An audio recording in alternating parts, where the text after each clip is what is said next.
को खिराज अकीदत पेश करते हुए, श्रद्धा सुमन अर्पित करते हुए आज के इस आपके मिलन समारोह में बड़ी खुशी हो रही है। सनक से लेकर के सदन तक बहुजन समाज, शोषित समाज की आवाज को बुलंद करने वाले राज्यसभा सांसद और नेशनल कोऑर्डिनेटर जो देश के आधे प्रदेशों को तकरीबन कोऑर्डिनेट कर रहे हैं, माननीय बहन जी के साथ कदम से कदम मिलाकर हम सबको राजपाट लेने का हौसला जगा रहे हैं। माननीय इंजीनियर रामजी गौतम साहब का मैं बिहार की धरती पर, खासतौर से ये हमारा गृह जिला है, मैं आपका आभार और आपका धन्यवाद कि आपने हमारे समाज में खुले में आए। साथ में ही हमारे साथ जिन्होंने आरक्षण देकर के हमें अपने अधिकार को प्राप्त करने के लिए संघर्षशील बनाया, छत्रपति साहू जी महाराज के वंशज और बिहार में छत्रपति साहू जी महाराज के नाम से जाने जाने वाले पिछड़ा, अति पिछड़ा का बेटा हमारे बीच मान्यवर अनिल चौधरी जी बैठे हैं। मैं इनका भी अभिनंदन स्वागत करते हुए हमारे नेशनल कोऑर्डिनेटर उमा शंकर गौतम साहब और मान्यवर कांशी राम साहब के शिष्य हमारे बड़े भाई, बहुत पुरानी हमारी पार्टी के नेता हमारे बड़े भाई पाल साहब, अलख निरंजन पाल साहब और हमारी पार्टी के प्रदेश के पूर्व अध्यक्ष बड़े भाई संजय कुमार मंडल साहब और तमाम हमारे जो नेतागण, खास तौर से जो पाल समाज के हमारे नौजवान भाई, आप लोगों ने आस्था बहुजन समाज पार्टी में जगाई है। देखिए, बहुजन समाज पार्टी राजनीतिक पार्टी बाद में है, इससे पहले हमारे महापुरुषों का आंदोलन है। देश में ये इकलौती पार्टी है जिसने कभी अपने विचारों का सौदा नहीं किया। इसमें दो पार्टियां, जिसे हम बीजेपी और कांग्रेस के नाम से जानते हैं, वो दो पार्टियां जरूर हैं, दोनों के गठबंधन हैं, लेकिन दोनों के विचार एक हैं।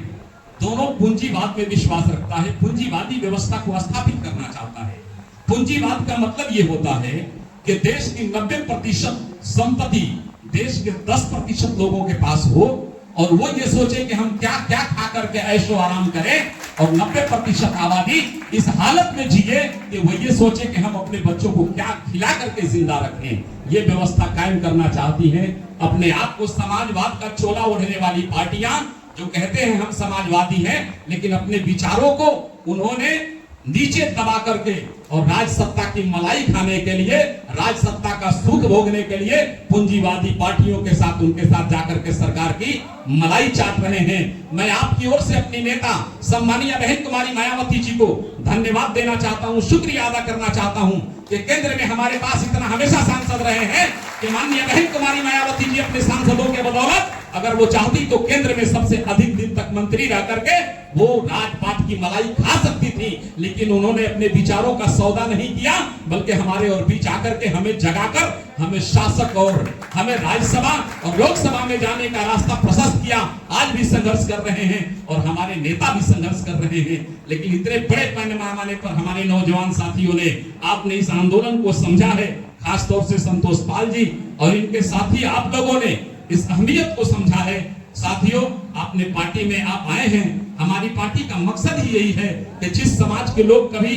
ये भी न सोच सके कि हम मुखिया बने, उस समाज के लोगों को भी मुख्यमंत्री की कुर्सी पर सुशोभित किया जा सके। यही हमारी पार्टी का मिशन है, यही हमारी पार्टी का आंदोलन है, यही हम करना चाहते हैं। आप किसी पार्टी में आप जाइए, एक सांसद से मिलना होगा तो धक्का खाना होगा, नहीं खाना होगा, लेकिन हमारे यहाँ राज्यसभा सांसद साहब बैठे हैं, कोई भी गरीब का बेटा कहीं चला जाए और कहे कि मिलना चाहते हैं, उन्हें कहीं धक्का खाने की जरूरत नहीं पड़ती है। इतनी शालीनता से, इतनी आराम से हमारा बेटा, हमारा भाई, क्यों कि ये महापुरुषों के आंदोलन को चला रहे हैं, ये राज सत्ता की मलाई नहीं खा रहे हैं। ऐ मेरे अति पिछड़े समाज के लोगों, पाल समाज के नौजवानों, हमें आशा ही नहीं भरोसा है कि हमारे ये नेता आपको सामाजिक, आर्थिक और राजनीति में आपको उचित भागीदारी देंगे। आप कदम से कदम मिलाकर राजपाट प्राप्त करके हमारे इन महापुरुषों के सपने को साकार करें। चंद में एक शेर के साथ मैं अपनी वाणी को विराम देता हूं। अपना मैं समय अपने नेताओं को समर्पित करता हूं, चूंकि इसके बाद कई कार्यक्रमों में हमारे नेताओं को जाना है कि जो समाज जब राज सत्ता की नजदीक नहीं होती है, सत्ता की बागडोर उसके हाथों में नहीं होती है, तो उस समाज को वक्त नूर को बेनूर बना देता है, वक्त नूर को बेनूर कर देता है, हंसने वालों को रोने पर मजबूर कर देता है। को बेनूर कर देता है, हंसने वाले को रोने पर मजबूर कर देता है। अरे कौन चाहता है बूढ़े माँ बाप अपनी बेटी बच्चों बीवियों को छोड़कर परदेश जाना, लेकिन गरीबी ऐसी चीज है कि माँ बाप को भी छोड़कर जाने पर मजबूर कर देता है, मजबूर कर देता है। अगर इस व्यवस्था को बदलना होगा तो आपने जिस ताकत के साथ बहुजन समाज पार्टी का झंडा आंदोलन में आप आए हैं, आपका स्वागत करते हुए हम सपना जरूर साकार करेंगे। ऐसी व्यवस्था स्थापित करेंगे कि हम अपने प्रदेशों में भी रह करके आदर सम्मान के साथ अपने बुजुर्गों, अभिभावकों, माता पिता की सेवा करने के साथ शिक्षा, सुरक्षा, सम्मान, रोटी, कपड़ा और मकान के साथ सम्मानजनक हम जीवन व्यतीत कर सके, यही हमारी पार्टी का मकसद है। इन्हीं चंद बातों के साथ आप सभी का आभार प्रकट करते हुए, आप सभी को धन्यवाद कहते हुए, जय भीम, जय संविधान, जय भारत, अल्लाह।